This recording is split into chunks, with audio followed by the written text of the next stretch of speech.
Hello everyone, welcome to বেদুস kitchen. তোমরা সকলে কেমন আছো? আশা করি ভালো আছো। আমিও ভীষণ ভালো আছি। তো তোমাদের সাথে আজকে আমি খুব সহজ উপায়ে হাঁসের ডিমের একটা রেসিপি নিয়ে চলে এসেছি। তো চলো ভিডিওটা শুরু করা যাক। প্রথমেই দেখো আমি এখানে আলুগুলোকে গোল গোল করে কেটে রেখেছি, ঠিক যেভাবে মাংসে দেয়। তোমরা তোমাদের ইচ্ছে মতো আলু দিতে পারো। বড় বড় দুটো পেঁয়াজ নিয়েছি আর একটা গোটা রসুন নিয়েছি। ডিমগুলোকে আমি আগে থেকেই সিদ্ধ করে খোসা ছাড়িয়ে রেডি করে রেখেছিলাম। দেখো এবার আমি একটা কড়াইয়ে তেল গরম করতে দিয়েছি। সম্পূর্ণ রান্নাটা আমি সরষের তেলে করেছি।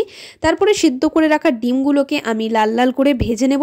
দেখো তোমাদের সাথে গল্প করতে করতে আমার ডিম ভাজা কমপ্লিট। এবার ওই সেম তেলেই কেটে রাখা আলুগুলোকেও আমি কিন্তু ভালো মতো করে ভেজে নেব। আমাদের ঘরে যে সকল মশলা সব সময় উপস্থিত থাকে সেই সকল মশলা দিয়েই কিন্তু আজকের আমি এই রান্নাটা করেছি। তো ভিডিওটা অবশ্যই শেষ পর্যন্ত দেখো।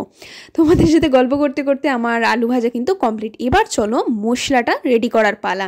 একটা বাটি নিয়েছি, তাতে আমি 1 চামচ জিরার গুঁড়া, 1 চামচ ধনের গুঁড়া, 1 চামচ চিকেন মশলা আর 1 চামচ মতো লাল লঙ্কার গুঁড়ো দিয়েছি। তোমরা যতটা ঝাল খাবে ঠিক ততটা পরিমাণে লঙ্কার গুঁড়ো দেবে।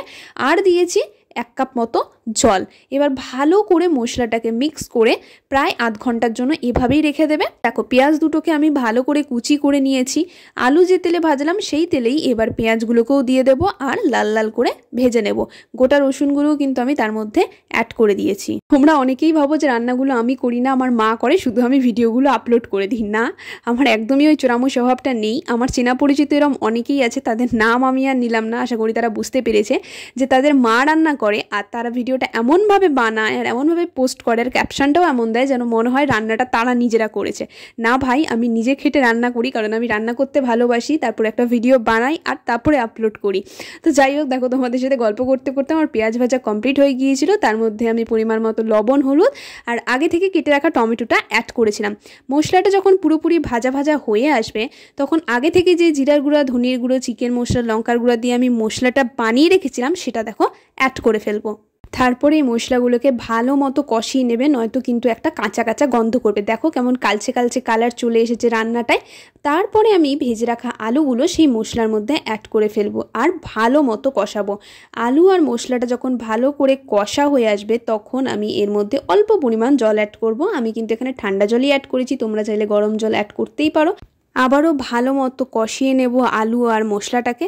কষা কষা হয়ে এলে তোমরা যতটা ঝোল করতে চাও এই রান্নায় ঠিক ততটা পরিমাণ জল দেবে। আমি ঝোল খেতে ভালোবাসি, তাই আমি যে কোনো রান্নাতেই একটু ঝোলটা বেশিই করি।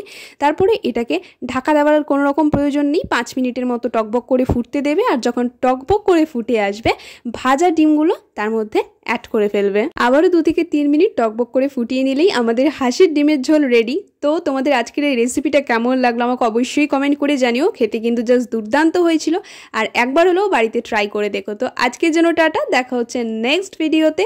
Thanks for watching.